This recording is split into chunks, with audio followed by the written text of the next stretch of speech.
Hello and a very warm welcome to the mid-innings special, and it really hasn't been South Africa's day today as they got out for 118 for 9. I'm here with Nikhil to just look back at the day's play so far. Nikhil, 118 for 9, South Africa just never got going, and some of those shots by their experienced batsmen, the likes of Quinton de Kock, that just explains how bad they were today. Not a good performance by South Africa. Very disappointing. This was the opening match of the World T20 of the main group. Very disappointing performance by their top order, except for Markram, who made 40. None of the other batsmen did anything, Meha. Quinton de Kock's shot to Hazelwood, a terrible shot by an experienced batsman. He was their mainstay and he should have anchored this innings. They needed around 140, 150, but 118, and this will be a walkover for Australia. Also, let's start with the way South Africa started. First of all, if South Africa were bad in the way they batted, Australia were just absolutely brilliant. You speak of Glenn Maxwell just coming in the second over itself and then taking the crucial wicket of Temba Bavuma. And then Adam Zampa. You know, when you saw a bit of a late partnership growing between David Miller and Markram, and you said, okay, somebody needs to get a wicket now. Adam Zampa, 2 wickets in that over. Absolutely. I think it was a smart move by Australia to introduce Maxwell in the power play, because South Africa traditionally are not good players of spin bowling. So a very good move by the Australian captain there. Also, I think the bowler of the match, the highest impact bowler of the match, who made an impact up front, was Josh Hazelwood. He was brilliant, Meha. His first spell was 3 overs, 1 maiden, 7 runs. He got the 2 important wickets. He bowled 10 dot deliveries. Excellent spell by Hazelwood. And frankly, South Africa couldn't recover from that, double wicket blow. And also the field placements, at no point, like it almost felt that Australia were not willing to give them even an inch. It was, be it with the bowling, the field placement, then you saw the run out.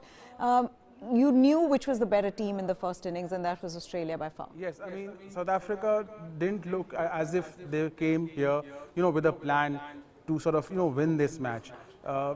Their batsmen, even after losing a few wickets, didn't have a plan to increase their run rate.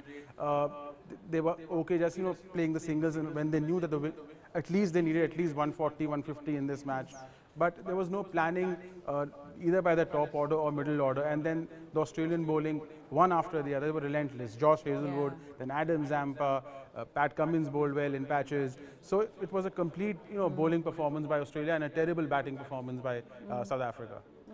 Also, we were having this conversation during the innings. We talked about the pitch, and a lot has been spoken about the slowness of the pitch in UAE.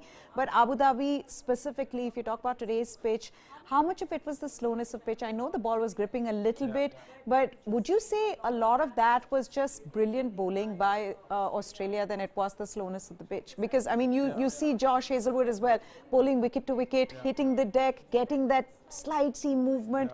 I mean, that was a good example of great seam bowling. Yes, I think the wicket, it's not a batting paradise, but it's certainly not a 118 to 120 wicket. It might be a 150 wicket. It's not a Dubai wicket, which is a 175 plus wicket. It's not a Sharjah wicket, which is where 120 can be a winning score. It's somewhere in between this Abu Dhabi wicket. So a 140 wicket, which means South Africa is 20 to 30 runs short. Australia would be very pleased with this performance going into batting. Now, a lot will depend, though, on the way the openers start. But I think Glenn Maxwell would be so happy with the way he's bowled that would energize him to put in a better performance with his bat. Absolutely. I mean, I don't know how more better can he get after what he did in the IPL for RCB. But I think, with this bowling performance, it might just spur the out-of-form David Warner, to come and showcase what he's made up of. And if that happens, if Warner clicks, Finch and Warner start that opening combination, half the battle is won for Australia. And then if Australia starts winning, then beware other teams, because on paper they have a very strong team, as we've discussed before. If their top order starts firing with Maxwell in the middle order, Steven Smith, then the dynamics for the semi-finals get very interesting. But we always know that Australia comes into any World Cup Absolutely. Not counting the T20 World Cup because they Yes. haven't done well in the past, but Yes. any other World Cup, they walk in with that swagger, and why not? They've got the course. records to show that. But today you saw that same Australian attitude Yes. on the field from this team in the T20 format. Absolutely, Meha. I think they are aware that they haven't done well in T20I cricket in the last couple of years. Also not done well in the World T20. They haven't won it.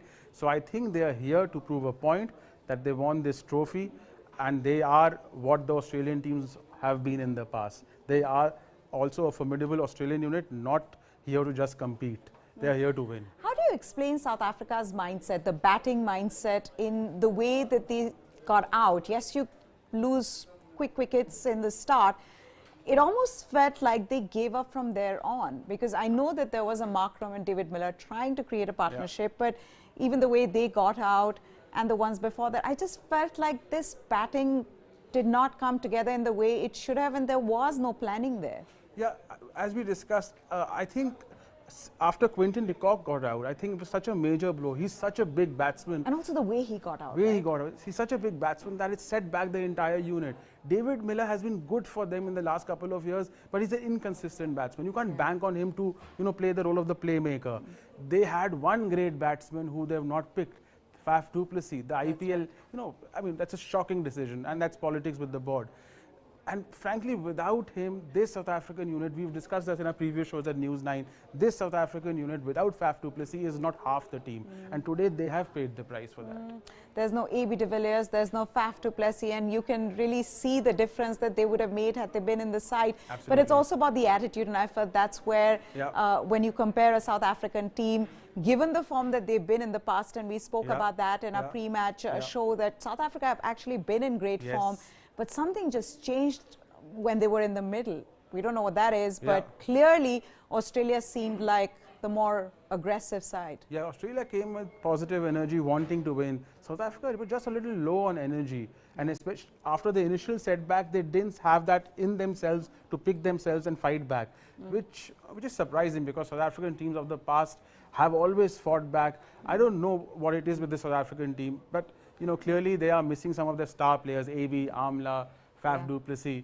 But still, that fight energy was missing in the middle order.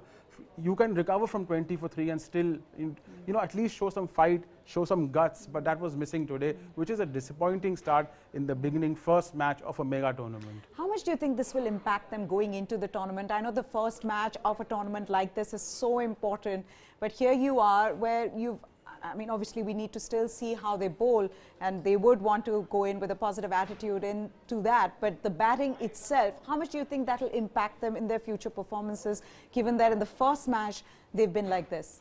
I think it will be a big setback, especially if they lose badly. If the bowlers also sort of fail like the batsmen did, it will be a huge setback, given that they are in a group of death. With Sri Lanka and Bangladesh also in this group, it's going to be really difficult for South Africa to pick themselves up, especially if Australia thrashed them today.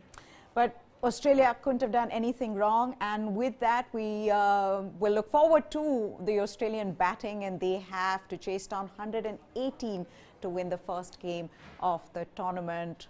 For the time being, it's goodbye from Nikhil and me. We'll see you after the match. Goodbye.